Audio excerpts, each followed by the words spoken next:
প্রেম করি আমি জেনারেলি জানি এই করি, এমন নয় যে আমি লুকিয়ে করি, স্পেশালি বাবা মাকে জানি। মাকে বলছিল মা তুমি আমার বিয়ে দিচ্ছ না, তখন মা বলে শোন বিয়ের জন্য বেসিক যেটা দরকার হয় সেটা একটা ছেলে, সেইটা নেই সেটা তুই দেখ তারপরে বলবি বিয়ে দিচ্ছ না। দিন মানে অনেক মাস, আই থিঙ্ক বছর হয়ে গেছে আমি প্রেম করছি।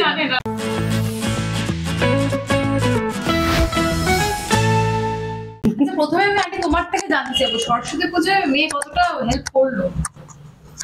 সত্যি কথাই বলো।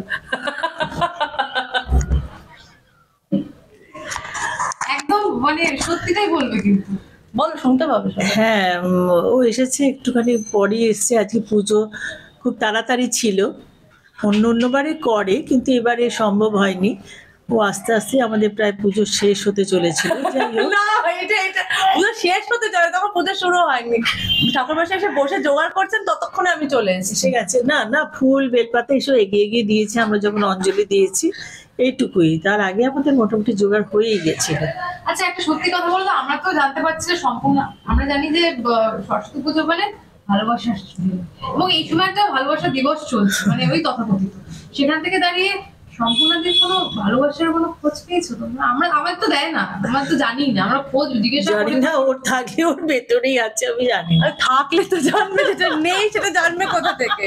মানে জেনারেলি যখন প্রেম করেছি তখন আমি জানিয়েই করেছি, কিছু জানি না। এই বাজে কথা যখন প্রেম করি আমি জেনারেলি জানি এই করি, এমন নয় যে আমি লুকিয়ে করি, স্পেশালি বাবা মাকে জানিয়ে দিই, মানে হয়তো তোমাদের থেকে লুকিয়ে ফেলি কিন্তু বাবা মাকে জানিয়ে দিই। কিন্তু মানে এখন অনেক দিন মানে অনেক মাস, আই থিঙ্ক বছর হয়ে গেছে আমি প্রেম করছি। না মা বাবাকে আমি জানিয়ে দিই, মানে নিজের ভীতু না যে আবার ভুল চুজ করলাম না, তো তার আগে জানিয়ে দেওয়া বেটার যে কিরকম, আগে জানিয়ে দেওয়াটা খুব ইম্পর্টেন্ট। আচ্ছা একটা বিষয় আমরা জানি যে স্কুল কলেজে পুজো হয় মানে তখন তোমাদের সময় নিশ্চয়ই হতো, সেখানে স্কুল কলেজে she is very beautiful and মানে এক কথা বলাই চলে সেই যে ভালোবাসার সেই যে লাভটা কখনো হাতে পেয়েছো তোমরা? লাভ লেটার না না না না না স্কুলে কিছু এরকম কিছু ছিল না যতদূর জানি। তারপর তো স্কুলের পরেই তো সিরিয়াল করতে চলে এলো, কোথায় মডেলিং ছিল, তারপরে তো পেয়েছিলাম ওই নামটা বলা উচিত হবে না, দাদার বন্ধু যে ক্যাডবেরিতে এই লেটার দিয়েছিল, ওগুলো মানে তো ক্যাজুয়াল সে কে ঝাঁপ দিল, একদম ধাপও দিয়েছিল। আচ্ছা মানে এমনি কি টমবয়স নাকি খুব শাই? না মাঝামাঝি, খুব যে আমরা লাফাঝাপি নয়, আবার খুব লাজুকে তো নয় কোনোদিনই, মোটামুটি যেমন নর্মাল। আচ্ছা মেয়ের একটা বিষয় যেটা একটু বদলালে ভালো হয়, সবই তো গুণ বলছো, মেজাজ ওটা যদি একটু কুল ডাউন হয় তাহলে ওরই ভালো হবে।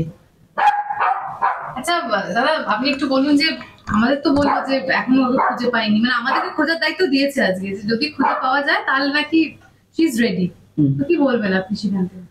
না দুজনেই তো মা এবং মেয়ে দুজনেই তো পরিষ্কারভাবে বললো দের নাথিং হাইড অ্যান্ড সিক, যা কিছু হয় বাবা মাকে জানায়। সুতরাং obviously I will not know anything, যেহেতু মা বাবা জানেন না বা নিজেও কিছু বলেনি, আমার মনে হয় না সেরকম কিছু ঘটনা বা সেরকম কিছু আছে। একদিন মাকে বলছিল মা তুমি আমার বিয়ে দিচ্ছ না, তখন মা বলে শোন বিয়ের জন্য বেসিক যেটা দরকার হয় সেটা একটা ছেলে, সেইটা নেই সেটা তুই দেখ তারপরে বলবি বিয়ে দিচ্ছ না। আচ্ছা সরস্বতী মানে কুল, মানে পরীক্ষার আগে কি আপনি অঞ্জলি দেওয়ার পরেই কুল খাবে এরকম এই বিষয়গুলো মানতে? হ্যাঁ আমি একবার কুলকে ফেল করেছিলাম ক্লাস 8-এ, কাজে আমার ওটা দৃঢ় বিশ্বাস, মানে আমার না এই মানসিক কিছু একবার বলে দিলে, যেমন স্কুল বাসে যেতাম, এবার বলতো বিড়াল ক্রস করলে নাকি বাস মিস, মানে কিছু একটা অঘটন হয়, আর যতবার আমার সামনে দিয়ে বিড়াল ক্রস করতাম আমি বাসটা মিস করতাম। তো এখন আমি সব মানি না, কিন্তু তখন না এটা অদ্ভুত ভাবে হ্যাঁ তাহলে বিড়াল ক্রস করলে আমি বাস মিস করবোই, আর সেদিনই করতাম।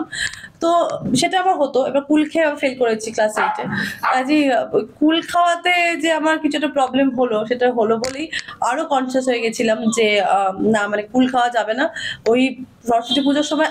ইনফ্যাক্ট এখনো খাই না, এখনো সরস্বতী পুজোর আগে, এখন তো পড়াশোনা নেই কিন্তু স্টিল এখনো আজকেই প্রথম কুল খাবো আর কি, এখনো মানে সরস্বতী পুজোর আগে কুল খাওয়া হয় না। সরস্বতী পুজোর নস্টালজিয়া বললে কি মনে পড়ে? প্রচুর সরস্বতী পুজো নস্টালজিয়া বলে আমার মনে পড়ে আমার জ্যাঠতো দাদার সঙ্গে হাত ধরে, মানে সরস্বতী পুজোর দিন আমার তারকেশ্বরে একটা বাড়ি আছে, তো তারকেশ্বরে আমাদের দেশের বাড়ি, তো ওখানে একদম শাড়ি পরা ও ধুতি পরা, সে পরে বাবার মন্দিরে পুজো দিয়ে তারপর সরস্বতীর অঞ্জলি দিয়ে তারপর ফেরা, মানে এটা একটা বিউটিফুল এক্সপিরিয়েন্স থাকতো। প্রত্যেক বছর আমি আর আমার দাদা যেতাম পুজো দিতে, সেটা আমার মনে পড়ে। আর তাছাড়া একটু বড় হয়ে পাড়ার পুজোতে ইনভলভমেন্ট সেইটা, আর তারও একটু বড় হয়ে এই বাড়ির পুজো, এইগুলো বাবার সমস্ত স্টুডেন্টরাই সব করে, যেন এইটা পুরোটা একবার দেখিও, যে এটা পুরো হ্যান্ড পেন্টিং, একদিনে বাবার একজন স্টুডেন্ট পুরো এঁকে এটা পুরো করা হয়েছে, ওপরে এরকম তুলো তুলো দিয়ে লাইট লাগিয়ে মেক করা হয়েছে। আর এটা থিম হচ্ছে, মা বলে দাও থিম। থিম হচ্ছে কলকাতা, প্রিয় কলকাতা, কবিতা তসলিমা নাসরিনের কবিতা এটা। তো এটা আমাদের স্টেজে হলো, আমি করেছিলাম, আমি আবৃত্তি করেছিলাম শিশির মঞ্চে 31শে জানুয়ারি। তো ও তখনই ওর মাথায় আইডিয়া আসে যে এই থিমটা নিয়ে এই কাজ থিমটা করা নিয়ে যায়। কাজ করব। তো সেই কারণে সেইটার জন্যই সেই ওইটা ওরা আইডিয়া করে একদিনের মধ্যেই ব্যাপারটা করে নিয়েছে, যে কলকাতাকে ওই ছিল ওখানে যে ভালোবাসি, কলকাতাকে কত মিস করছি তসলিমা নাসরিন, সেই ব্যাপারটা ওরা ওই পুরনো কলকাতাটাকে ধরেছে, ট্রাম, টানা রিক্সা, ট্যাক্সি, কোনো ট্যাক্সি, এইগুলোকে তো ধরেছে। সেইটা পুরোটা হ্যান্ড পেন্টিং করে পুরোটা করা, মানে একদিনের ভিতরেই ওরা তো ভোগে কি আছে মেনুতে তো জিজ্ঞাসা করবো, কিন্তু হেল্প করেছে একটু রান্নায়? ওই যে বললাম সকাল এখন এখন এটা কি, এটা হচ্ছে মায়ের সংসার, মায়ের বাড়ি, মায়ের পুরো সংসার, মায়ের সংসার মা এটা করবে। আর আমার বিয়ের পরে আমি খাটবো, কারণ সংসারগুলোতে এত সকালবেলা উঠে খাটতে হয় সেটা, আর মায়ের হাতের খাবার ভালো, মায়ের হাতের কাজ ভালো, কাজে যেটা যার ভালো তারই তো করা উচিত না। ভালো হতে হতে তো ভালো হবে, খারাপ হতে হতে ভালো হয়, একদিনই তো ভালো হয় না, আমি তো কিছুই পারতাম না। আচ্ছা এমনি তোমাকে রান্না করে খাওয়ায় নাকি? না না, ও রান্না খুব ভালো রান্না করে, ভীষণ ভালো রান্না করে, সেটা খাওয়ায় মাঝে মাঝে। ও আমি ভাবলাম এটাও না না না, ও সার্কাস্টিক্যালি বলছে। প্রচুর রান্না না না না না, সত্যি একই। ও ভালো রান্না করে, ও খেতেও ভালোবাসে এবং রান্না করতেও ভালোবাসে। আর আমি পিঠে পুলিও বানাতে পারি, সব থেকে বড় কথা, বাবার বানিয়েছো সাথে। এবারে? এবারে হয়, এবারে হয়নি, আগের বারে বোধহয় আমরা গোকুল পিঠে আমাদের, আমরা বাবার একটা যৌথ একটা উদ্যোগে আমাদের দুজনে মিলে আমরা একটা করি গোকুল পিঠে, পাটিসাপটা, এইসব আমি বানাতে পারি, পায়েস বানাতে পারি, বিরিয়ানি বানাতে পারি, লকডাউনে বাবার থেকে শিখে বিরিয়ানি বানিয়েছিলাম। তাছাড়া সবই বানাতে পারি, ফ্রাইড রাইস সবই তো বানিয়েছিলাম, লকডাউন থেকে কিছু বাদ দিইনি বানানো, সবই বানিয়ে ফেলেছিলাম, যেগুলো পারিও না। কিন্তু ছোটবেলা থেকে অ্যাকচুয়ালি আমি পারি, কারণ আমার ঠাকুমার জন্য আমি ছোটবেলা থেকে ধরো 5-6 বছর বয়স থেকে লুচি বেলতে পারি, ভাজতে পারি। আচ্ছা আজকে মেনুতে কি রয়েছে বলো?